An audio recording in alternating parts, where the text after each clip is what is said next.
Hello, my name is Andy and I am the Village Idiot. I'm armed with a car and a GoPro and an unhealthy amount of time on my hands. I'm using that time to attempt to visit every civil parish in England. You're watching the North Kesteven series. This is a large Lincolnshire district centred around the town of Sleaford. There's 75 parishes here, so let's take a look at one of them. Welcome back to North Kesteven again, everybody, where the wind is still howling around at the moment. We're beginning this episode outside not just one but two very important buildings in this village. Here we go, there's one on the left and one on the right of your screens right now. The one on the right is the village hall, the one on the left is the old school, and you'll find them where Heath Lane meets a school lane in the village and the parish of Wilsford.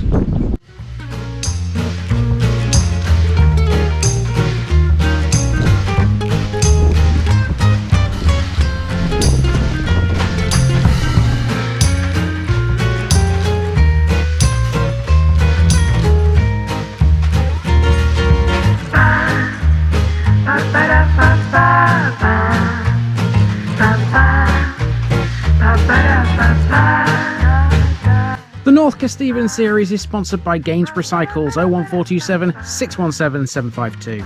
For all your cycling needs, this is your one-stop shop located at 20 Ropery Road, Gainsborough, or online at gainsboroughcycles.com. There's a link in the description.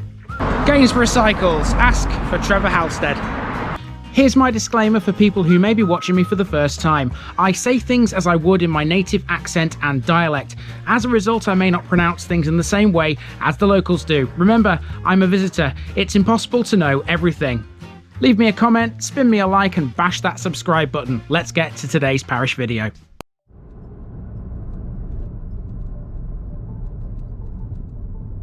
Wilsford, Wivelsforde. For the last time in this current run of parishes on North Kesteven's western border, let's go walking. This week we find ourselves in a place historically known as Wifelsforde or Wivelsforde. Today we know it as Wilsford. It sits on the River Slea, sandwiched between the A153 and the village of Kelby, which we covered last time out. Wilsford is a long, narrow village through which the A153 used to run via Main Street once upon a time, but these days a brand new bypass transports traffic along its northern edge. Much of the village was built from Ancaster stone, which came from a quarry on Wilsford Heath.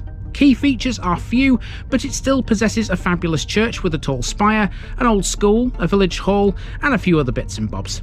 Thanks to its rather awkward shape, the westernmost area of the parish also includes a tiny portion of Ancaster, whilst in the east, Sleaford Golf Club falls within the boundaries too.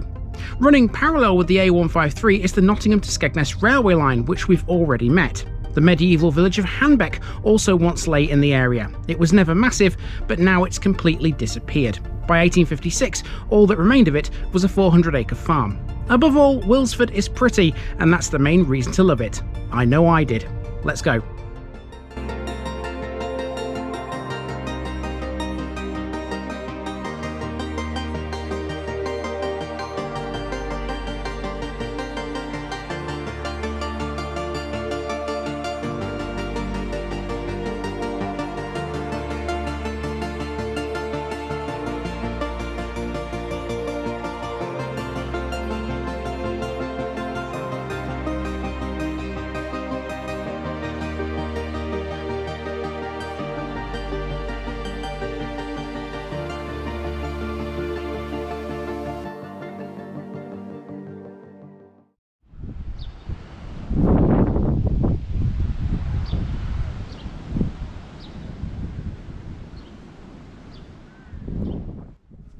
We start on Heath Lane at the southernmost tip of the village. Up first we have the former Wilsford School, which opened in 1858 originally as a national school. It was in use until 1987, at which time the children all transferred to Ancaster. The building is now a private house.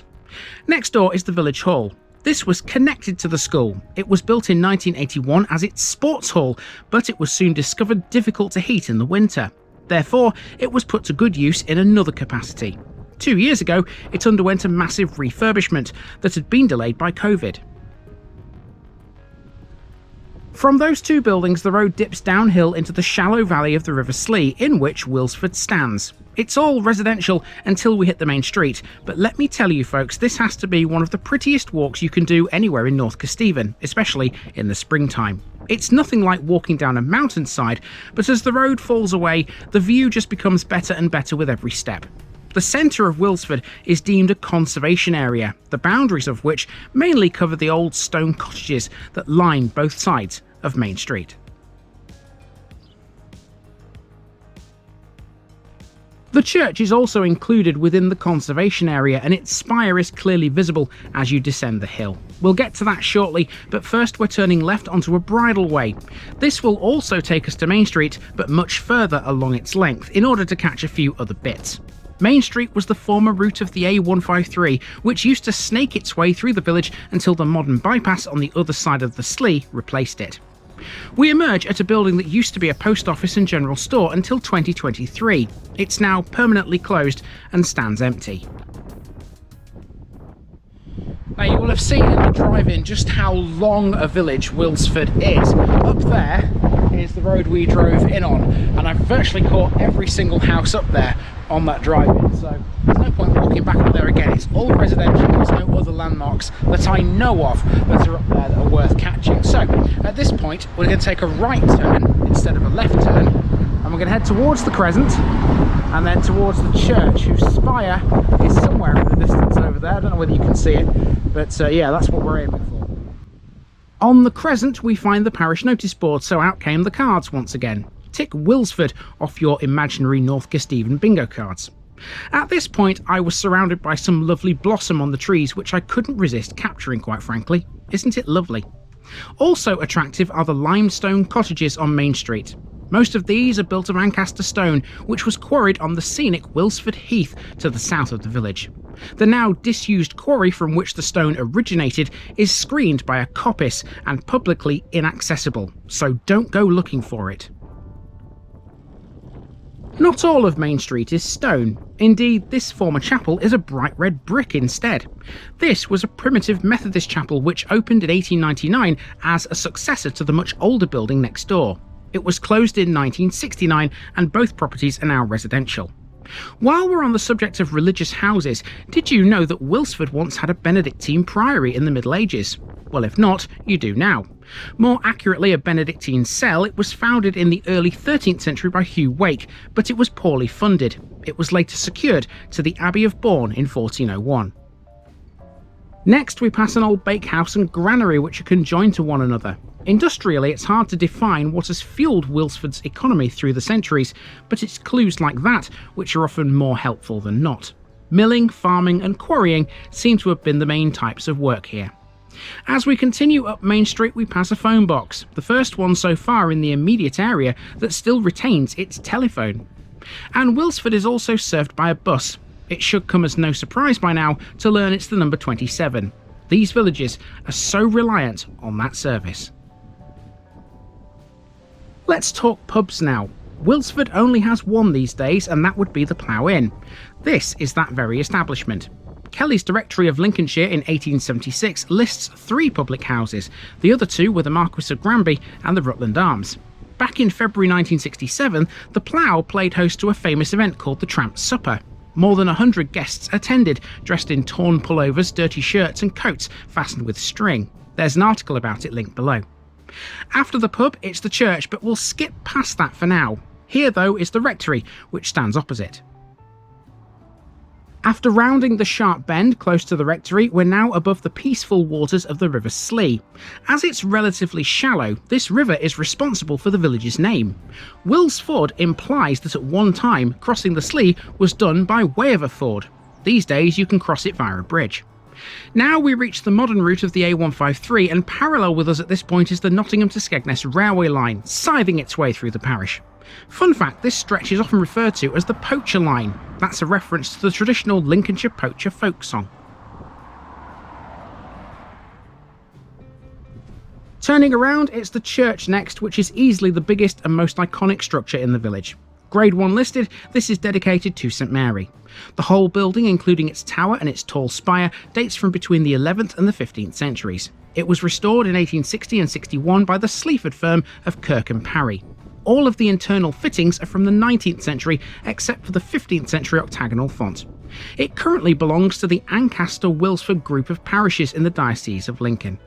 It also has a connection to a Royal Navy ship. Let's go inside and discover how.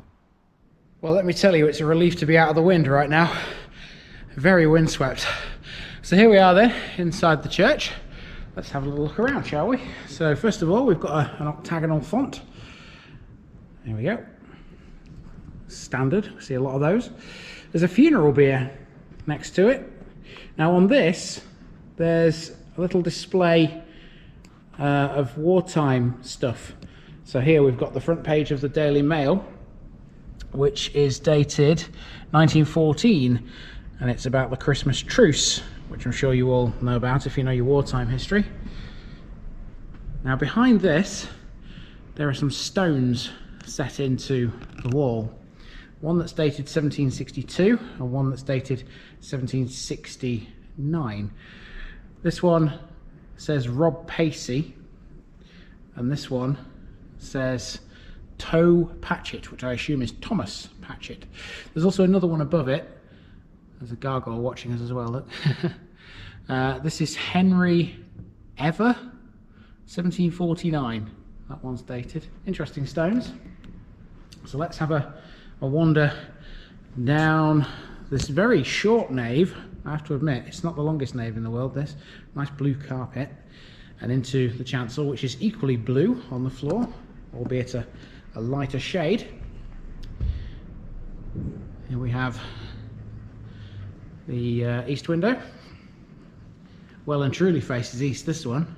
We are due east right here.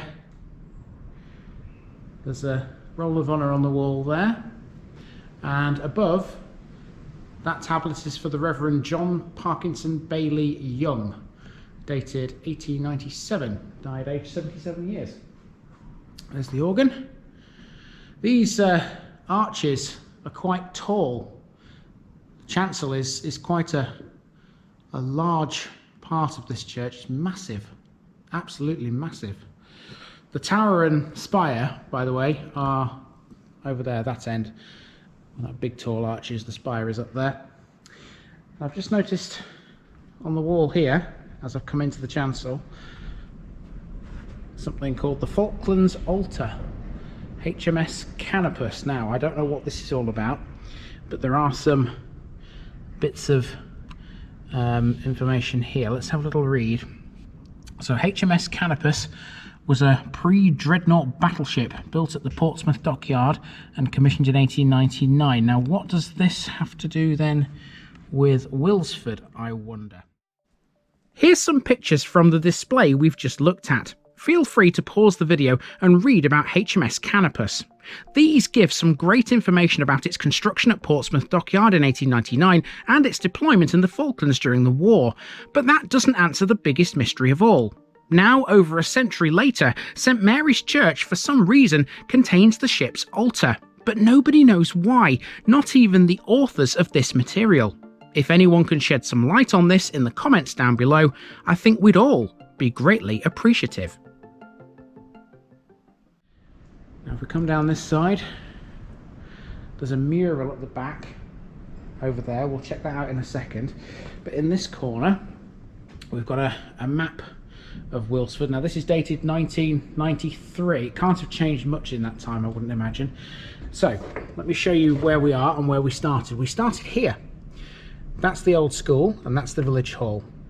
So I walked up here along the footpath, which is this path there, to this corner, and this is where we turned around and went this way. And you can see just how long Wilsford is. It goes all the way up there, but of course I caught that in the drive-in, so not much point going up there twice, like I said earlier. And then we've basically just walked along this street to the corner where the River Slea is, turned around, come back to the church, and we're here. And from this point, all we've got to do really after this is go back along this road to the cemetery. That'll be the last major landmark, and then back down to where we began. Yeah, so it's not changed much since 1993, to be honest with you, has it? Still got the same layout. There'll be a few new houses here and there, but not a great deal, I wouldn't have thought. So let's check this mural out, and then we'll leave the church behind. Let's see what this is all about. Some very old pictures, obviously of Wilsford village. You can see the church spire on that one. There's a bus there. Oh, look at this. A game of hockey in the street. Fantastic. I'm sure you recognise some of these places from where we've already been. Oh, there's even a sheep, look. Sheep getting in on the act. Wonder how many of these faces you Wilsford locals will recognise. I'm sure there'll be a few. I'm sure there'll be a few. Alright, that's the church here in Wilsford. Let's move on and see what else this place has got before we bring this one to a close. Exiting the church, you'll notice a big house overlooking the churchyard. I've labelled this Wilsford Hall, but it is in fact Hall Farm. It's all that remains of the former Wilsford Hall, which was demolished in 1918. The hall was built in 1649 and was thought to have been lived in by Sir Charles Cotterell, a gentleman attached to the court of Charles II. It was later used as a hunting box by the Duke of Rutland. After walking back to School Lane, we're heading towards the cemetery, which will wrap up the walk. This opened in the 1920s after the churchyard became full. It's still in use today. Due to Wilsford's rather awkward shape, the parish boundaries take in Sleaford Golf Club to the east. It was established between 1902 and 1905, initially with a 9-hole course. That was until 1911, when the club engaged Nottinghamshire professional Tom Williamson to advise on expanding its layout to its current 18 holes. The first clubhouse was a small corrugated pavilion, transported by horse and cart from the now defunct Sempringham Golf Club, a venture that had only survived for 12 years. The first annual general meeting was held in 1906, at which time the club could already boast over 100 members. Today, the layout extends to 6,505 yards from the back tees, playing to a par of 72, with holes arranged in an old-fashioned out and back manner. It's thought the newer holes, added in 1911, were probably between the current 4th and 13th, most of which lie furthest from the clubhouse. If you're a golfer, highlight holes include the only par 3 on the front 9, which is the 179-yard 5th. You might also enjoy the challenge of the slightly right dog-legged par 5 14th, which is rated stroke index 2 on the scorecard. And as for Williamson, after his work here, he would later become the captain of the English international golf team, and that gives Sleaford Golf Club something of a claim to fame. Before I drove away from Wilsford, I opted to go to the end of Blackberry Way, a new build street next to the village hall where I'd parked. This was to ensure I caught the modest little playing field, which has things like goalposts and a skate park for the use of the younger Wilsford resident. And with that, that will do us for the parish of Wilsford. Next time, we're heading back north as we take on another village close to Lincoln once again. I'll see you down the road.